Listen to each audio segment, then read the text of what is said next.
Hello friends, welcome back to our channel Irene Joya vlogs. আজকে আপনাদের সাথে শেয়ার করব দুটো মাছের রেসিপি।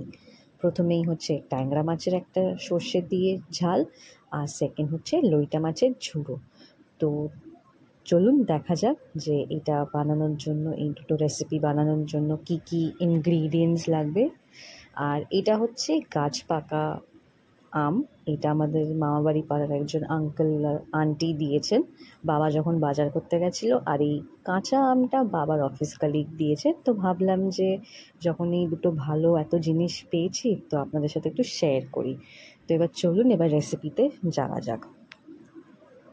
ফার্স্টেই মা ভালো করে ধুয়ে পরিষ্কার করে মাছ রেখে দিয়েছে। এটা হচ্ছে লইটা মাছের ঝুড়ো বানানোর জন্য পেঁয়াজ লাগবে, টমেটো লাগবে, ধনেপাতা লাগবে, রসুনের ৮-১০টা মতন কোয়া লাগবে, আর কাঁচা লঙ্কা লাগবে। তো ফার্স্টেই শেয়ার করছি ট্যাংরা মাছের সর্ষে দিয়ে ঝালের রেসিপিটা। ফার্স্টে কড়াইতে তেলটা ভালো করে গরম করে নেবেন, তার মধ্যে নুন হলুদ মাখানো মাছটা, ট্যাংরা মাছটা দিয়ে ভালো করে ভেজে নেবেন। এটা ডিমওয়ালা ট্যাংরা আছে।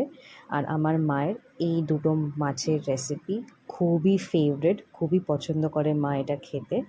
তো ভাবলাম যে এটা আপনার সাথে শেয়ার করা যাক। তারপর এই গরম তেলে মাছটা সাইডে করে কালো জিরে দিয়ে দেবেন।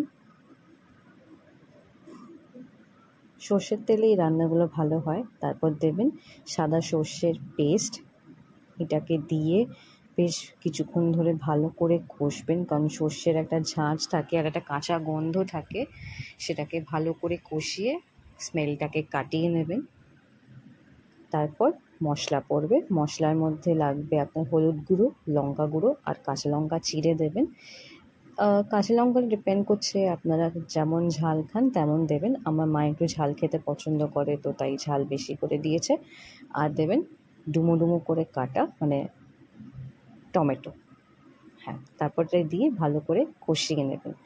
তারপর আন্দাজ মতন জল দিয়ে এটাকে ফুটিয়ে, তারপর ভাজা মাছগুলো ঝোলের মধ্যে দিয়ে, এই সর্ষের ঝোলটার মধ্যে দিয়ে নুন দিয়ে, আন্দাজ মতন নুন দিয়ে ভালো করে ফুটিয়ে তারপর একটা ডিশে সার্ভ করে দেবেন। ওই পার্টটা ভিডিও নেওয়া হয়নি তাই শেয়ার করতে পারিনি, এক্সট্রিমলি সরি। তো রেডি হয়ে গেছে আমাদের ট্যাংরা মাছের সর্ষে দিয়ে ঝাল। এবার সেকেন্ড রেসিপি হচ্ছে লইটা মাছের ঝুড়ো। তো ফার্স্টেই সর্ষের তেলের মধ্যে দিয়ে দেবেন বেশ অনেকটা পেঁয়াজ কাটা, কারণ যতটা পেঁয়াজ দেবেন তত বেশি টেস্ট হবে লইটা মাছের ঝুড়োতে। আর লাগবে 10 থেকে 12 কোয়া রসুন। গোটা দেবেন, এটাকে থেতো করে দেবেন না। আমার মা এরকমভাবেই এটা বানায়। দিয়ে তারপর এটাকে ভালো করে ভেজে নেবেন।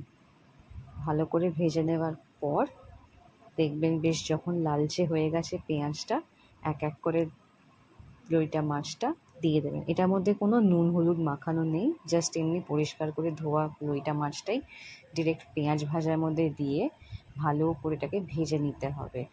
অনেকেই দেখি লইটা মাছ এই গোটা গোটা রাখে, কিন্তু আমাদের বাড়িতে গোটা লইটা মাছের রান্নাটা হয় না। আমার মা ঠিক পছন্দ করে না, ওরকম এই গলা গলা ঠিক ভালোও লাগে না।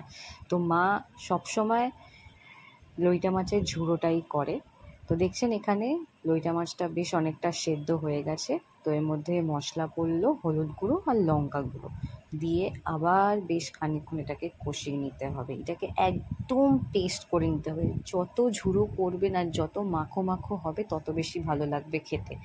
তারপর পড়বে এর মধ্যে টমেটো। টমেটো দিয়ে তারপর কাঁচা লঙ্কা চেরা দিয়ে আবার এটাকে ভালো করে বেশ কিছুক্ষণ কষাতে হবে। আপনারা নিজেরাই বুঝতে পারবেন যখন দেখবেন তেল ছেড়ে গেছে, একটা মাখো মাখো ব্যাপার হয়ে গেছে, তখনই বুঝবেন যে লইটা মাছের ঝুড়ো একদম রেডি হয়ে গেছে। আর আমার মা একটা জিনিস করে, সবার শেষে নুনটা দেয়। দেখছেন এখানে একদম তেল ছেড়ে দিয়েছে, সাইডে রসুনগুলোও দেখা যাচ্ছে। আর নামানোর আগে সামান্য নুন দিয়ে বা আন্দাজ মতো নুন দিয়ে এটাকে ভালো করে একটু মিক্স করে তারপর আপনারা একটা ডিশে সার্ভ করে নেবেন। এটার গরম ভাতে খেতে খুব ভালো লাগে। দেখুন আপনাদেরকে বললাম না, একদম ঝুড়ো, একদম ঝুড়ো, কোনো ওই গোটা ওই তেল তেল করবে এরকম ব্যাপারটাই নেই। আর আমি তো এই দুটো মাছ খাই না, তাই জন্য মা আমার জন্য রুই মাছের হলুদ ঝোল বানিয়েছে।